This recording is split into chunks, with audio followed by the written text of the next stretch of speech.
أعوذ بالله من الشيطان الرجيم. بسم الله الرحمن الرحيم. الحمد لله الذي أنزل على عبده الكتاب ولم يجعل له عوجا قيما لينذر بأسا شديدا من لدنه ويبشر المؤمنين الذين يعملون الصالحات أن لهم أجرا حسنا ماكثين فيه أبدا وينذر الذين قالوا اتخذ الله ولدا ما لهم به من علم ولا لآبائهم كبرت كلمة تخرج من أفواههم إن يقولون إلا كذبا فلعلك باخع نفسك على آثارهم إن لم يؤمنوا بهذا الحديث أسفا إنا جعلنا ما على الأرض زينة لها لنبلوهم أيهم أحسن عملا وإنا لجاعلون ما عليها صعيدا جرزا أم حسبت أن أصحاب الكهف والرقيم كانوا من آياتنا عجبا إذ أوى الفتية إلى الكهف فقالوا ربنا آتنا من لدنك رحمة وهيئ لنا من أمرنا رشدا فضربنا على آذانهم في الكهف سنين عددا ثم بعثناهم لنعلم أي الحزبين أحصى لما لبثوا أمدا نحن نقص عليك نبأهم بالحق إنهم فتية آمنوا بربهم وزدناهم هدى وربطنا على قلوبهم إذ قاموا فقالوا ربنا رب السماوات والأرض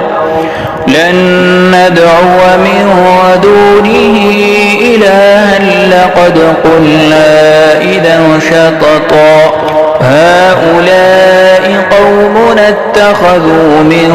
دونه آلهة لولا يأتون عليهم بسلطان بين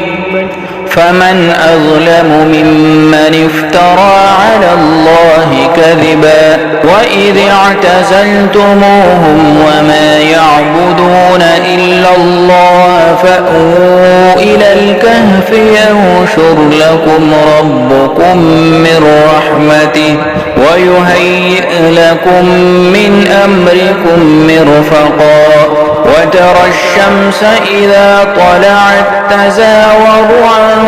كهفهم ذات اليمين وإذا غربت تقرضهم ذات الشمال وهم في فجوة منه ذلك من آيات الله من يهد الله فهو المهتد ومن يضلل فلن تجد له وليا مرشدا وتحسبهم أيقاظا وهم رقود ونقلبهم ذات اليمين وذات الشمال وكلبهم باسط ذراعيه بالوصيد لو اطلعت عليهم لوليت منهم فرارا ولملئت منهم رعبا وكذلك بعثناهم ليتساءلوا بينهم قال قائل منهم كم لبثتم قالوا لبثنا يوما أو بعض يوم قالوا ربكم أعلم بما لبثتم فابعثوا أحدكم بورقكم هذه إلى المدينة فلينظر أيها أزكى طعاما فليأتكم برزق منه وليتلطف ولا يشعرن بكم أحدا إنهم إن يظهروا عليكم يرجموكم أو يعيدوكم في ملتهم ولن تفلحوا إذا أبدا وكذلك أعثرنا عليهم ليعلموا أن وعد الله حق وأن الساعة لا ريب فيها إذ يتنازعون بينهم أمرهم فقالوا بنوا عليهم بنيانا ربهم أعلم بهم قال الذين غلبوا على أمرهم لنتخذن عليهم مسجدا سيقولون ثلاثة رابعهم كلبهم ويقولون خمسة سادسهم كلبهم رجما بالغيب ويقولون سبعة وثامنهم كلبهم قل ربي أعلم بعدتهم ما يعلمهم إلا قليل فلا تمار فيهم إلا مراء ظاهرا ولا تستفت فيهم منهم أحدا ولا تقولن لشيء إني فاعل ذلك غدا إلا أن يشاء الله واذكر ربك إذا نسيت وقل عسى أن يهديني ربي لأقرب من هذا رشدا ولبثوا في كهفهم 300 سنين وازدادوا 9 قل الله أعلم بما لبثوا له غيب السماوات والأرض أبصر به وأسمع ما لهم من دونه من ولي ولا يشرك في حكمه أحدا واتل ما أوحي إليك من كتاب ربك لا مبدل لكلماته ولن تجد من دونه ملتحدا واصبر نفسك مع الذين يدعون ربهم بالغداة والعشي يريدون وجهه ولا تعد عيناك عنهم تريد زينة الحياة الدنيا ولا تطع من أغفلنا قلبه عن ذكرنا واتبع هواه وكان أمره فرطا وقل الحق من ربكم فمن شاء فليؤمن ومن شاء فليكفر إنا أعتدنا للظالمين نارا أحاط بهم سرادقها وإن يستغيثوا يغاثوا بماء كالمهل يشوي الوجوه بئس الشراب وساءت مرتفقا إن الذين آمنوا وعملوا الصالحات إنا لا نضيع أجر من أحسن عملا أولئك لهم جنات عدن تجري من تحتهم الأنهار يحلون فيها من أساور من ذهب ويلبسون ثيابا خضرا من سندس وإستبرق واستبرق متكئين فيها على الأرائك نعم الثواب وحسنت مرتفقا. واضرب لهم مثل الرجلين جعلنا لأحدهما جنتين من أعناب وحففناهما بنخل وجعلنا بينهما زرعا كلتا الجنتين آتت أكلها ولم تظلم منه شيئا وفجرنا خلالهما نهرا وكان له ثمر فقال لصاحبه وهو يحاوره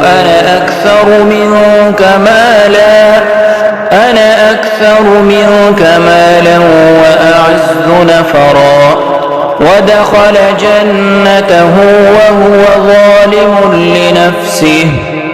قال ما أظن أن تبيد هذه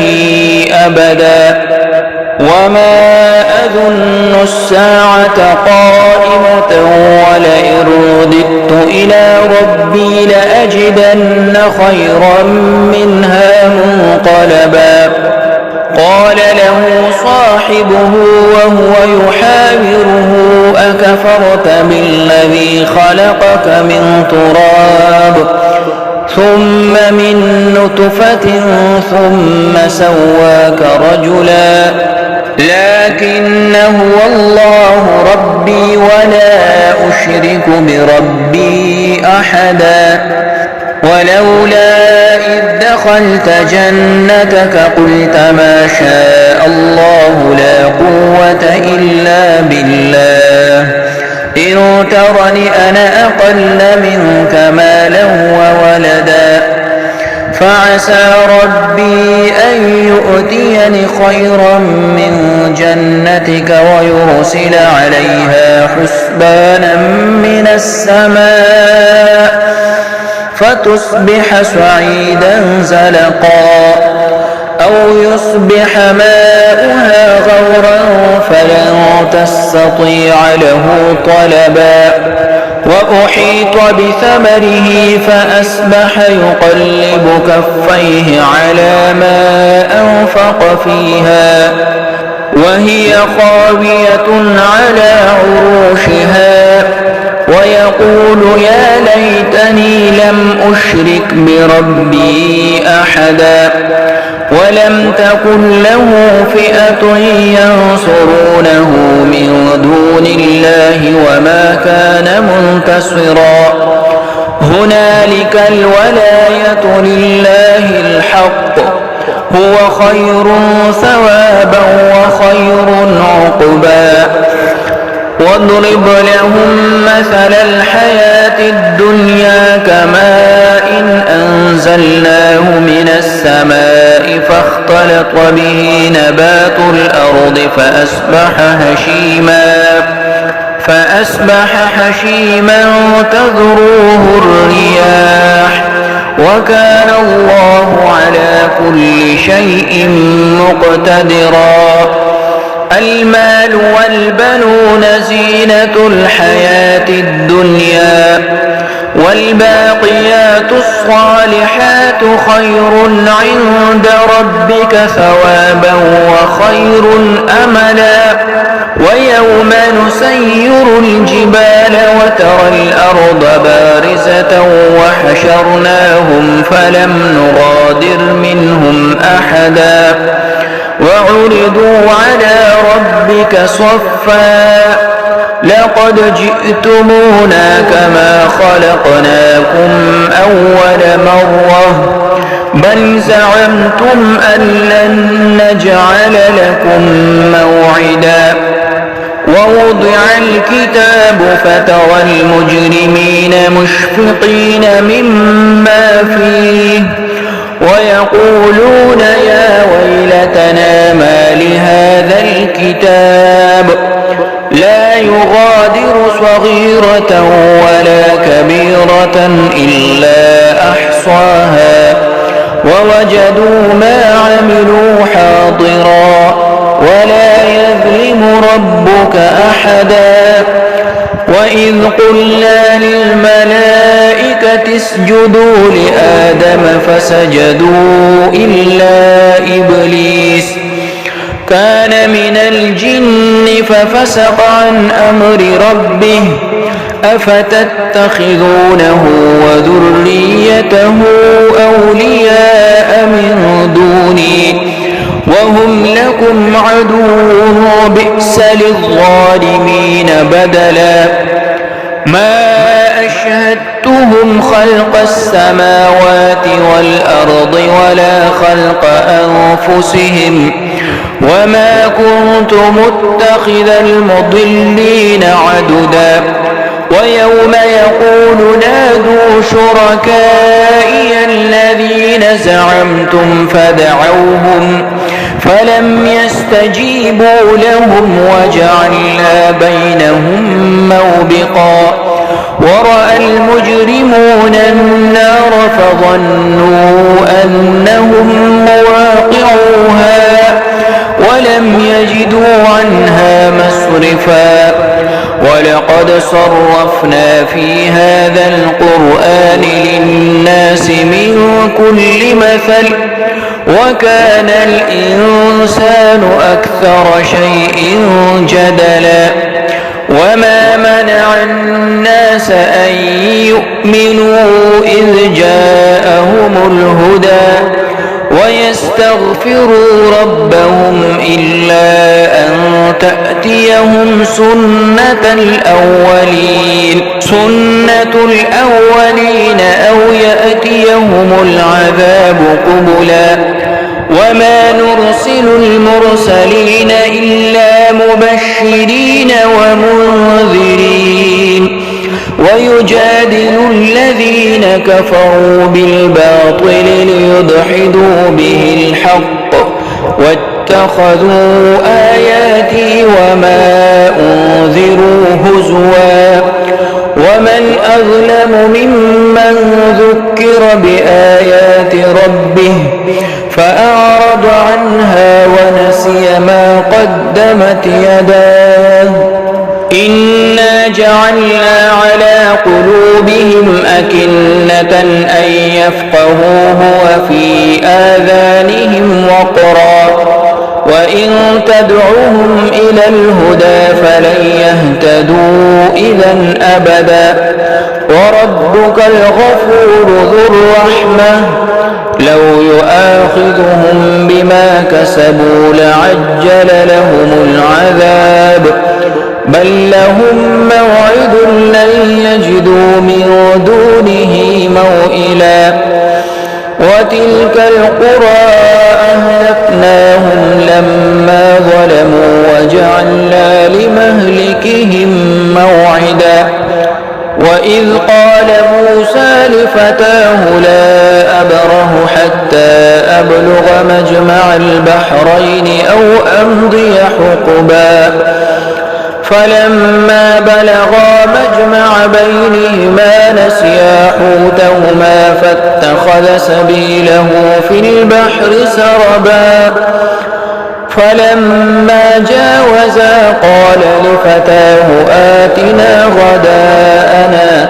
لقد لقينا من سفرنا هذا نصبا قال أرأيت إذ أوينا إلى الصخرة فإني نسيت الحوت وما أنسانيه إلا الشيطان أن أذكره واتخذ سبيله في البحر سربا عجبا قال ذلك ما كنا نبغي فارتد على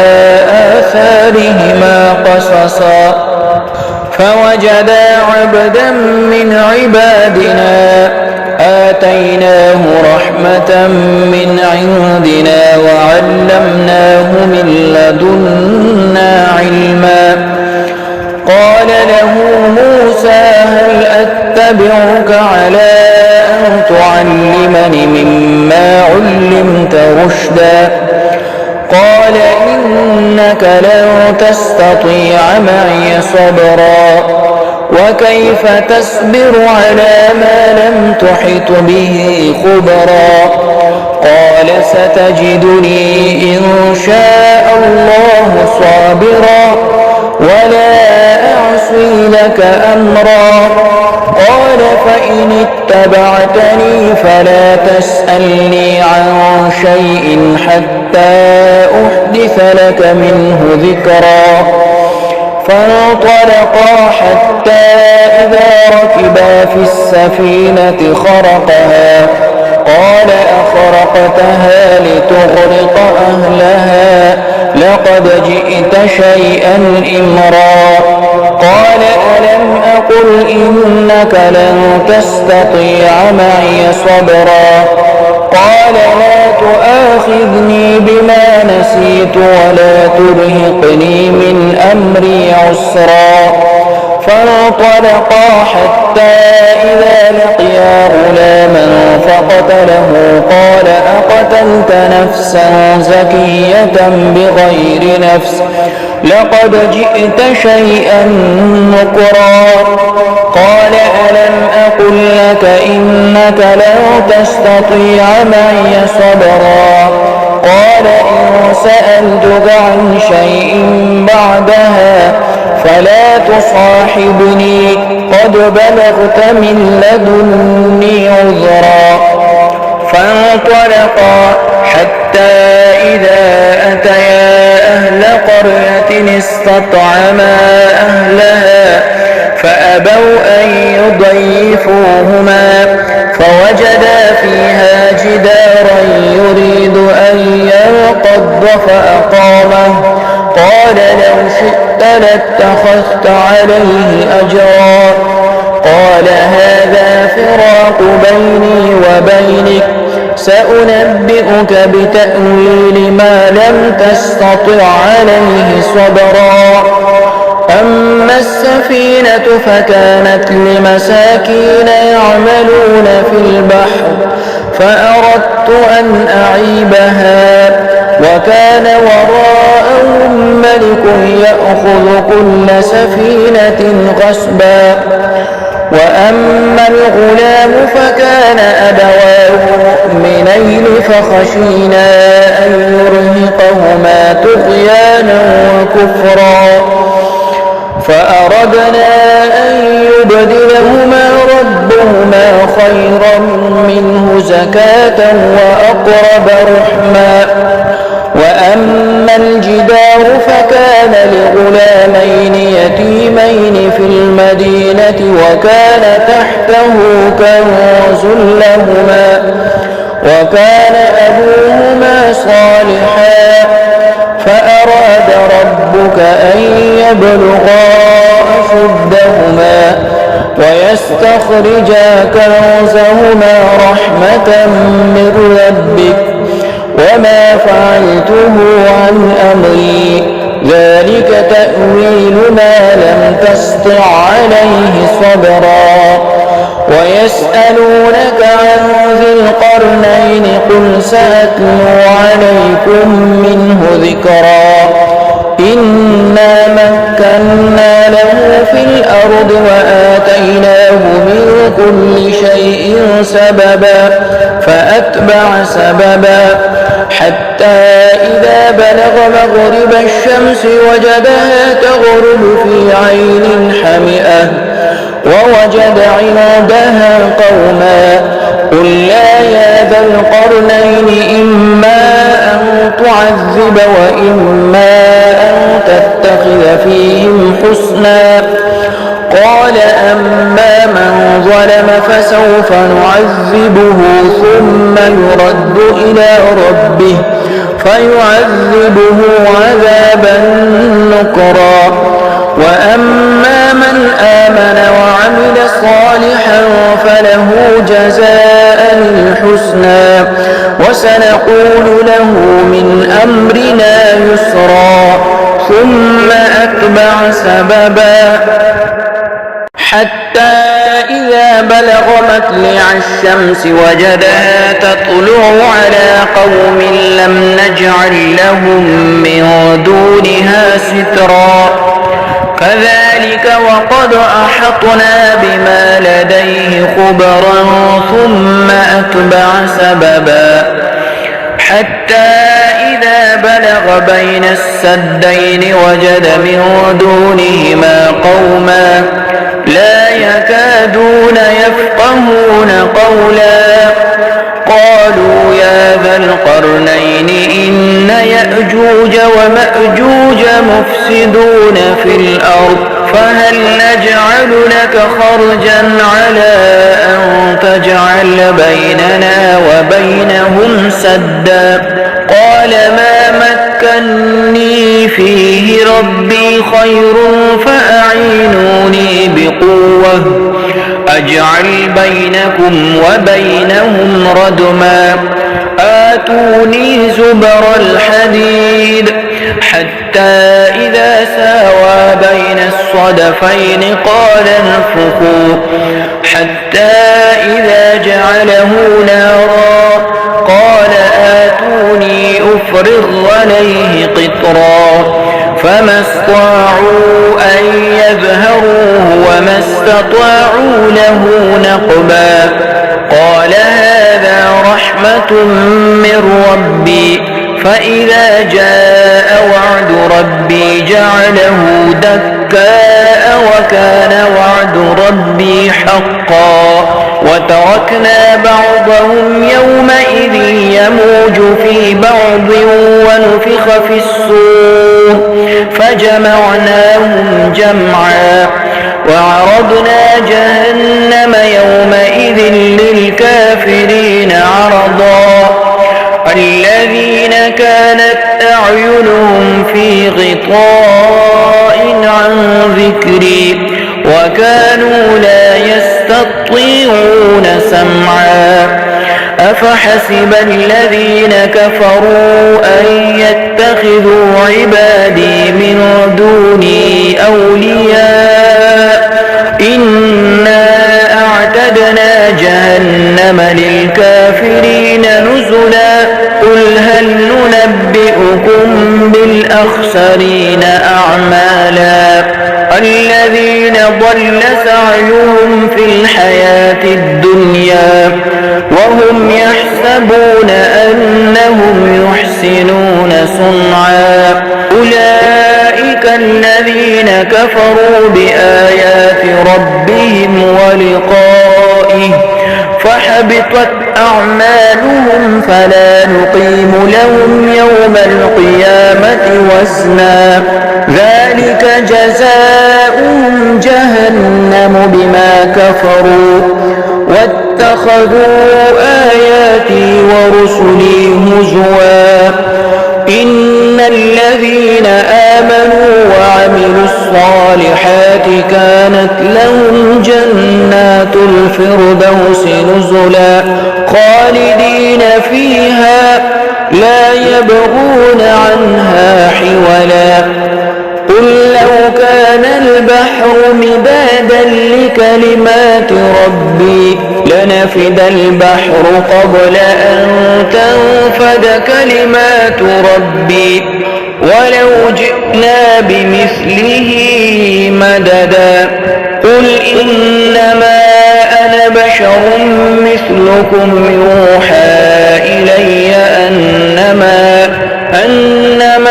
إلهكم إله واحد فمن كان يرجو لقاء ربه